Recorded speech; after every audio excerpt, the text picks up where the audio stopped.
Okay, we'll discuss the 5 ways to create relative joint motion. So, joint motion is created by 2 adjacent bones moving in space, and that creates the relative motion. In the periphery, the motion is dictated by the distal bone, and in the spine, it's dictated by the superior bone. So, our 5 ways. First one would be distal moves on a fixed proximal. Now, this doesn't really happen. This would be more a textbook way of how we get a certain motion, as with the next one. So proximal moves on fixed distal. Again, doesn't happen too much in real life, so more a textbook example. Then we have proximal and distal moving in the opposite direction, so the joint angle is closing or opening depending which way you look at it. We have both bones moving in the same direction, with proximal moving faster, and then we have both bones moving in the same direction with distal moving faster. So if we look at this in the context of hip flexion, we have distal moving on fixed proximal, then we have proximal moving on fixed distal. We have both moving in the opposite direction, both going in the same direction with proximal going faster, and both going in the same direction with distal going faster. Now all of these will give us hip flexion.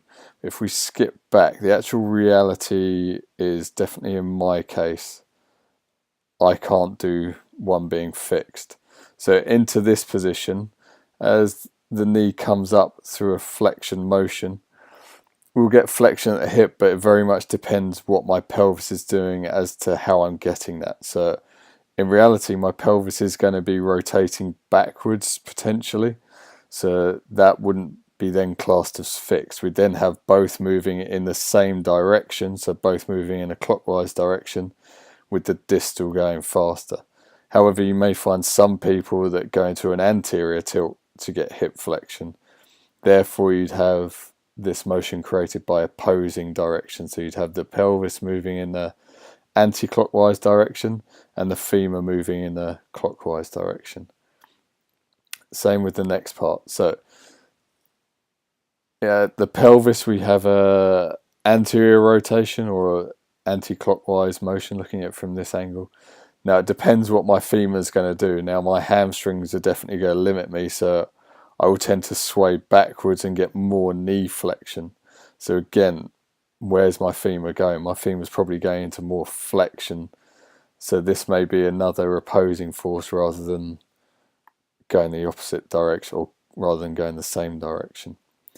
So if we think of this then applied to gait, as we take a step forwards, again, so as I land onto that right side, the real bone motion of my tibia is extension, because the distal part is going backwards or the superior part is going forwards, but we name it by the distal part of the bone. So the tibia is going through extension. My femur relatively is going through flexion, so that gives us net flexion at the knee. So you'd have the bones going in opposite direction, so that gives us the relative joint motion. Obviously then we can go through all of the motions in the lower limb as the front leg in all 3 dimensions, and then work out the real bone motion, the relative joint motion, and how we've come to get those motions.